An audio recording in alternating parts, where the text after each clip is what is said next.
اعوذ باللہ من الشیطان الرجیم بسم اللہ الرحمن الرحیم۔ آج کا ہمارا ٹاپک ہے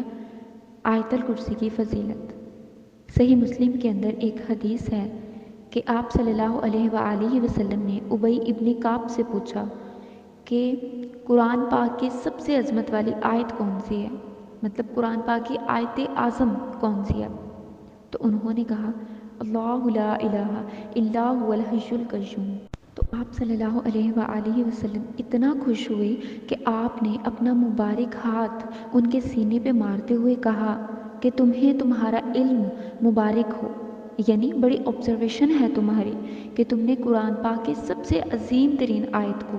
یعنی آپ صلی اللہ علیہ وآلہ وسلم کے بتائے بغیر انہوں نے آبزرو کر لیا کہ یہ آیت ہے۔ پھر بخاری میں ایک لمبی حدیث ہے کہ بیت المال کی حفاظت کے لیے نبی کریم صلی اللہ علیہ وآلہ وسلم نے جب حضرت ابو ہریرہ کو رکھا ہوا تھا تو رات کے وقت شیطان انسانی شکل میں آتا تھا، تو الٹیمیٹلی جب وہ پکڑا گیا تو اس نے حضرت ابو ہریرہ کو ایک رشوت کے طور پہ کہا، ایک چھٹکارے کے طور پہ کہا کہ تمہیں ایک وظیفہ بتاتا ہوں، تم مجھے چھوڑ دو۔ تو انہوں نے کہا کہ نہیں، میں تو تمہیں نبی کریم صلی اللہ علیہ وآلہ وسلم کے پاس پیش کروں گا۔ ان کو نہیں پتا تھا یہ شیطان ہے، انسانی شکل میں آیا تھا اور ان کو تو غیب کا علم نہیں تھا۔ تو جب آپ صلی اللہ علیہ وآلہ وسلم کے پاس جاتے تو آپ نے کہا کہ 3 راتوں سے جو تمہارا مہمان بنا ہوا تھا بیت المال کی چوری کے لیے جو آیا تھا وہ شیطان تھا۔ البتہ جاتے ہوئے اس نے جب بات کی نا کہ قرآن حکیم میں ایک آیت ہے، ایک ایسی آیت ہے کہ اگر تم رات کو بستر پر جاتے وقت تلاوت کر لو تو اللہ تعالیٰ تمہاری حفاظت کے لیے ایک فرشتہ مامور کر لے گا، تو وہ ہے جھوٹا مگر اس نے بات سچی کی ہے۔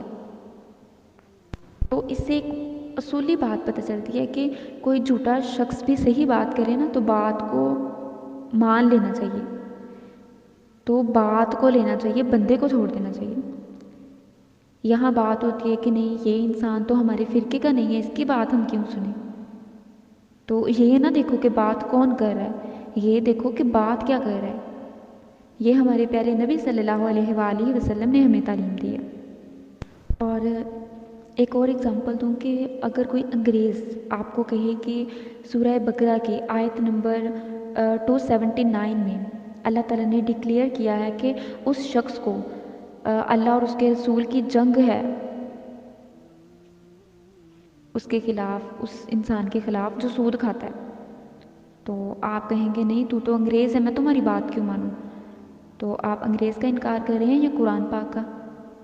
ظاہر سی بات ہے قرآن پاک کا، اگر آپ ایسی بات کر رہے ہیں تو آپ نے دیکھنا یہ ہے کہ قرآن و سنت کی دلیل کیا پیش کی ہے کسی نے آپ کو۔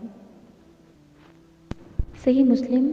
حدیث میں آتا ہے کہ حضرت جبرائیل علیہ السلام نبی کریم صلی اللہ علیہ وآلہ وسلم کے پاس بیٹھے تھے تو اچانک آواز سنی،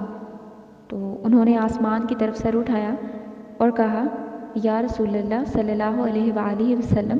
آج آسمان کا وہ دروازہ کھلا ہے جو آج سے پہلے نہیں کھلا، اور اس آسمان سے فرشتہ نازل ہوا ہے جو میرے پاس کھڑا ہے اور آپ کو سلام عرض کر رہا ہے، اور یہ اللہ کی طرف سے خاص خبر لے کر آیا ہے۔ تو پھر اس نے بتایا کہ اللہ تعالیٰ کی طرف سے آپ کو 2 نوروں کی بشارت ہو جو آپ صلی اللہ علیہ وآلہ وسلم سے پہلے کسی پیغمبر کو نہیں دیے گئے۔ نمبر 1 سورۃ الفاتحہ، نمبر 2 سورۃ البقرہ کی آخری 2 آیتیں۔ اور صحیح بخاری اور مسلم دونوں میں یہ حدیث ہے کہ جو سورہ بقرہ کی آخری 2 آیات پڑھ لے گا تو اس میں جو کچھ اس نے اپنے رب سے مانگا ہوگا اس کو عطا کر دیا جائے گا۔ مطلب اگر کوئی انسان لمبے وظائف نہیں کر پا رہا تو وہ یہ پڑھے اور اس طرح پڑھتے پڑھتے اس کو حفظ کر لے۔ تو یہ تھی سورہ بقرہ کی آخری 2 آیتوں اور آیت الکرسی کی